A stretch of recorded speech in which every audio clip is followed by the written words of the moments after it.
ir lieliski iespēja jauniešiem doties praksē ārvalstīs, pavadīt interesantu laiku skolā, iepazīties ar jauniešiem no citām valstīm un apgūt praksi, mācību praksi uzņēmumos ārvalstīs.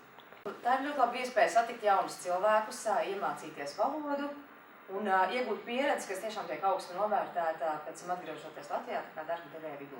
Tas nav tikai jauniešiem.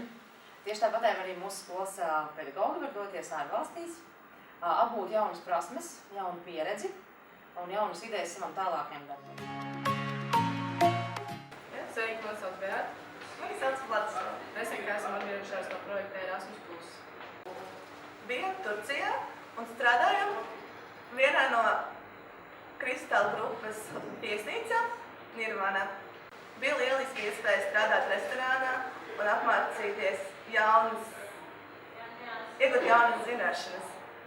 Arī bija iespēja pastrādāt bārā, palīdzot bārmenim, taisot turku kafijas, turku tējas. Mēs arī to iemācījāmies. Mēģinājām arī taisīt kādus kokteļus. Kad mēs braucam prom, mūs pavadīja visi darbinieki, visi šefi ir atnākuši, lai mums pateiktu laimīgu ceļu un ka viņi mums gaidīs atpakaļ.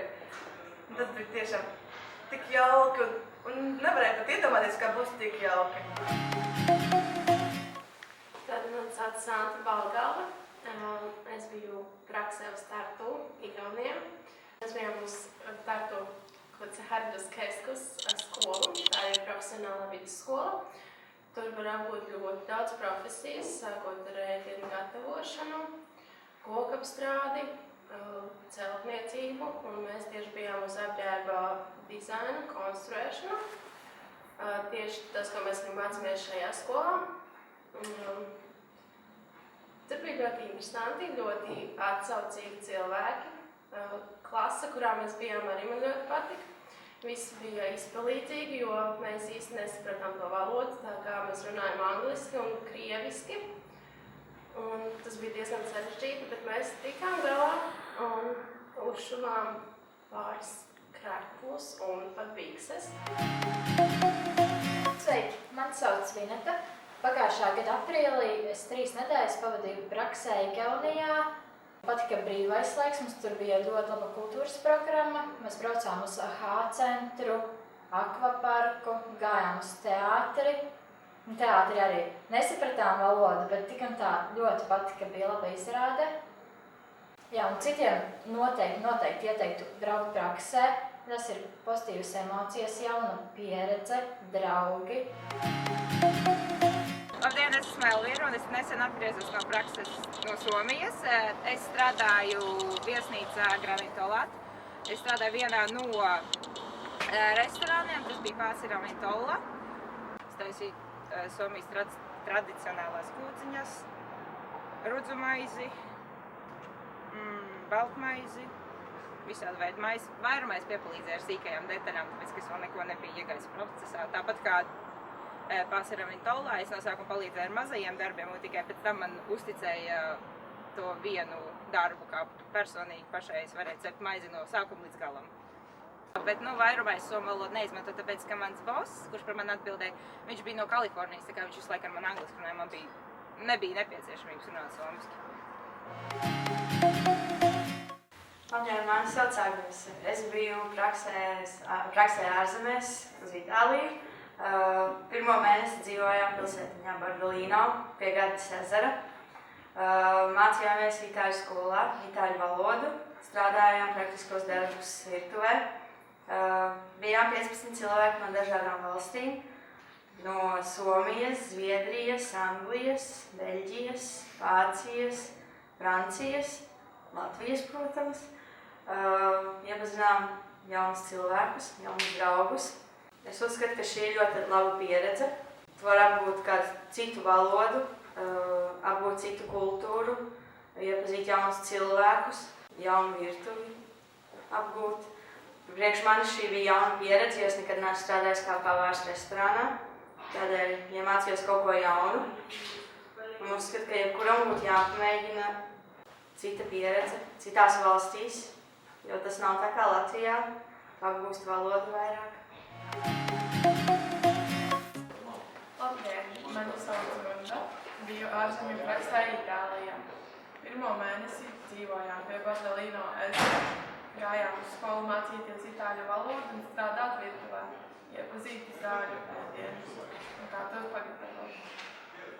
Pēc pirmā mēneša, kad mēs ieguvām apmācību itāļu skolā, tad mēs devāmies katrs savā virzienā uz dažādām darba vietām. Es strādāju Vičenzā, viesnīcā Virģilijus virtuvē, restorānā. Tur bija ļoti labs kolektīvs, visi bija draudzīgi un atsaucīgi un iemācījos ļoti labi. Cik labi pat itāļu valodu iemācījos, sapratos ar pārējiem un šo pieredzi noteikti ieteiktu izmēģināt katram.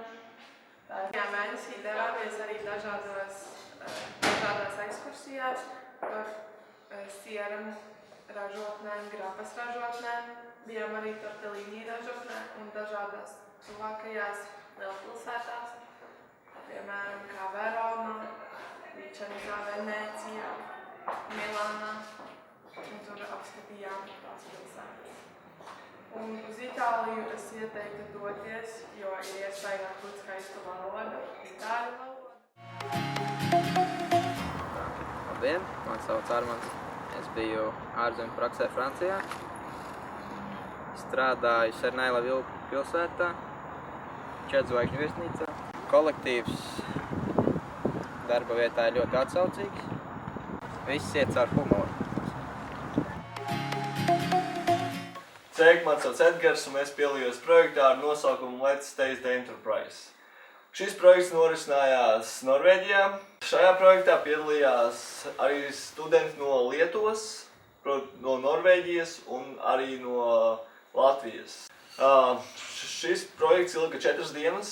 Projekta ietvaros mēs strādājām restorānā, palīdzējām klāt galdus, mācījāmies, kā viņi to dara, viņu metodes, mācījāmies par viņu starptautiskiem ēdieniem, kādus viņi pasniedz svētkos, jo mēs bijām ap Ziemassvētku laiku. Kā Norvēģijā, jā, un tur bija tie galvenie Ziemassvētku ēdieni. Tad mēs bijām arī Oslo uz Slēpotāju kalnu.